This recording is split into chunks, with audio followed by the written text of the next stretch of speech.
안녕하십니까. 현직 공인중개사 이승환입니다. 이번 영상은 제가 중개 현장에서 느꼈던 부분을 바탕으로 월세 계약을 준비하시는 분들께 도움이 되고자 제가 제작을 하게 되었습니다. 저는 공인중개사로서 당연하게 알고 있는 내용들이지만 실제로 많은 분들이 계약 과정에서 어떤 부분을 확인해야 하는지 잘 모르시는 경우가 많습니다. 대부분 중개사를 통해서 안전하게 계약을 진행하시지만 계약 구조에 대한 이해가 조금만 더 있다면 보증금을 더욱 안전하게 지킬 수 있습니다. 오늘 영상에서는 복잡한 권리 분석까지는 아니더라도 계약 전에 반드시 알고 계셔야 할 기본적인 사항들을 쉽게 정리해 드리겠습니다. 끝까지 시청해 주시고 월세 계약하실 때 꼭 활용해 보시기 바랍니다. 먼저 제일 중요한 건 등기부등본을 보는 방법이겠죠. 등기부등본은 보통 부동산에 방문하시면 계약 전에 공인중개사가 발급해서 보여드리고 계약을 진행하게 됩니다. 그런데 문제는 이 등기부등본을 직접 해석하지 못하는 경우 중개사가 설명해주는 내용을 정확히 이해하지 못한 채 그냥 계약을 진행하게 되는 상황이 생긴다는 점이거든요. 그래서 내 보증금과 직결되는 중요한 내용인데도 불구하고 괜찮겠지라는 생각으로 넘어가시는 분들이 정말 많이 있습니다. 그래서 오늘은 복잡한 권리 분석이 아니라 계약 전에 반드시 확인해야 할 핵심 포인트 위주로 등기부등본을 쉽게 보는 방법을 알려드리겠습니다. 요즘 인터넷이 잘 되어 있어서 초록창에 인터넷 등기소라고 검색하시면 대한민국 법원 인터넷 등기소 사이트가 바로 나옵니다. 사이트에 접속하셔서 내가 계약하려는 물건의 주소와 동호수를 입력하면 등기부등본을 직접 발급받을 수 있습니다. 등기부를 발급받아 보시면 크게 표제부, 갑구, 울구 이렇게 세 부분으로 나눠져 있습니다. 표제부는 건물의 표시사항, 그러니까 주소와 면적 그리고 건물에 대한 정보가 나와 있고요. 갑구는 소유자에 관한 사항이 나와 있습니다. 울구 같은 경우에는 근저당, 대출이죠. 대출 등 설정된 권리관계가 기재가 되어 있고 그렇다면 월세 계약을 진행할 때 이 세 가지 중 가장 중요한 부분은 어디일까요? 표제부, 갑구, 물론 중요합니다.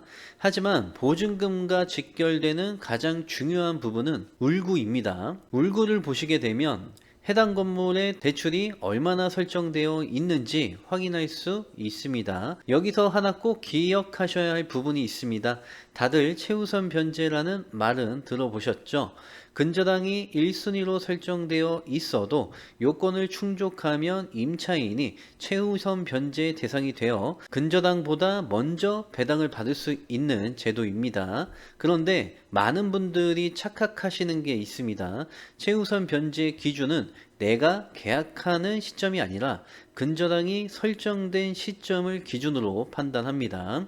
이 부분을 모르고 계약하시면 나는 최우선 변제 되겠지 라고 생각했다가 전혀 보호를 못 받는 상황이 생길 수 있거든요. 소액 임차인 범위표는 국가에서 임차인을 보호하기 위해 만들어 놓은 기준표입니다. 지역에 따라 적용 금액이 다르게 정해져 있습니다. 여기서 가장 중요한 기준 1은 등기부등본상 근저당 설정일입니다. 앞서 말씀드린 것처럼 해당 부동산에 설정된 근저당이 있다면 그 근저당 설정일을 기준으로 보시면 되고요. 만약 근저당이 없다면 현재 기준표를 적용하시면 됩니다. 지역은 내가 계약하려는 부동산의 소재지를 기준으로 보시면 되고요. 그리고 많은 분들이 가장 헷갈려 하시는 부분이 바로 보증금과 최우선 변제액의 차이입니다. 보증금은 말 그대로 내가 계약서에 작성한 전체 보증금이고 최우선 변제액은 해당 주택이 경매로 넘어갔을 때 법에서 우선적으로 보호해주는 금액이라고 이해하시면 되겠습니다. 따라서 월세 계약을 하실 때에는 내 보증금이 소액 임차인 기준에 해당하는지 그리고 최우선 변제액이 얼마인지 반드시 확인하셔야 내 소중한 보증금을 안전하게 지킬 수 있습니다. 그리고 등기부등본을 보실 때 반드시 한 가지 더 주의하셔야 할 부분이 있습니다. 바로 갑구에 소유자가 신탁으로 되어 있는 경우인데요. 예를 들어 소유자란에 개인 이름이 아니라 땡땡 신탁 주식회사와 같은 형태로 되어 있다면 이 물건은 일반 소유 구조가 아니라 신탁 구조라고 보시면 됩니다. 신탁 물건의 특징은 을구를 보면 근저당이 없거나 있더라도 1000만원 정도만 설정되어 있는 경우가 많습니다. 그런데 여기서 많은 분들이 착각합니다. 대출이 1000만원 밖에 없네, 안전하겠네. 절대 그렇지 않습니다. 신탁 구조에서는 을구의 근저당이 적게 보이더라도 실제 자금 구조상 매매 금액의 80% 이상 대출이 실행된 경우가 대부분입니다. 등기부에 보이는 숫자가 전부가 아니라는 점을 반드시 기억하셔야 하고요. 그래서 제 개인적인 실무 조언은 이렇습니다. 가능하면 신탁 물건은 월세 계약을 하지 않는 것이 가장 안전하고요. 꼭 해야 한다면 보증금을 최소한의 소액으로 진행하시는 것이 좋습니다. 왜냐하면 신탁 물건은 구조상 최우선 변제 대상이 되더라도 실제로 배당을 받기 어려운 경우가 많기 때문입니다. 겉으로는 보호받는 것처럼 보이지만 실제 경매로 넘어가게 되면 보증금을 온전히 돌려받지 못하는 상황이 충분히 발생할 수 있거든요. 그래서 제 조언은 명확합니다. 신탁 물건은 가능하시면 피하시는 것이 가장 안전하고요. 부득이하게 계약을 해야 한다면 보증금을 최소한의 금액으로 혹은 돌려받지 못해도 감당 가능한 수준으로만 진행하시는 걸 추천드리고요. 내 보증금은 설마가 아니라 최악의 상황을 기준으로 판단하셔야 합니다. 자, 등기부등본 확인했고 최우선 변제 요건도 확인했습니다. 그리고 갑구도 중요하죠. 갑구에는 소유자의 인적사항이 기재되어 있기 때문에 실제로 계약을 진행할 때에는 등기부상 소유자와 계약 상대방이 동일한지 반드시 확인하셔야 하고요. 소유자의 신분증 확인, 그리고 소유자 명의로 된 계좌번호 확인, 이 두 가지는 기본입니다. 보증금은 반드시 등기부상 소유자 명의 계좌로 입금하셔야 하고요. 대리인과 계약할 경우에는 위임장과 인감증명서까지 꼭 확인하셔야 합니다. 요즘은 전자계약도 많이 활용되고 있습니다. 국토교통부 부동산 전자계약 시스템을 이용하면 본인 휴대폰 인증을 통해 전자서명을 진행하기 때문에 신분 확인 측면에서 보다 안전하게 계약을 진행할 수 있습니다. 전자계약은 위변조 위험이 낮고 계약 내용 보관도 명확하다는 장점이 있습니다. 자, 이제 계약까지 정상적으로 진행하셨을 겁니다. 그 다음으로 가장 중요한 것이 무엇일까요? 바로 대항력과 확정 일자입니다. 계약은 시작일 뿐이고요. 내 권리는 그 다음 절차에서 완성됩니다. 그게 바로 대항력인데요. 어렵게 들리지만 쉽게 말씀드리면 전입 플러스 점유라고 보시면 됩니다. 잔금일에 잔금을 입금하고 집 비밀번호를 받아 실제로 이사를 합니다. 이렇게 실제로 거주를 시작하는 것이 점유입니다.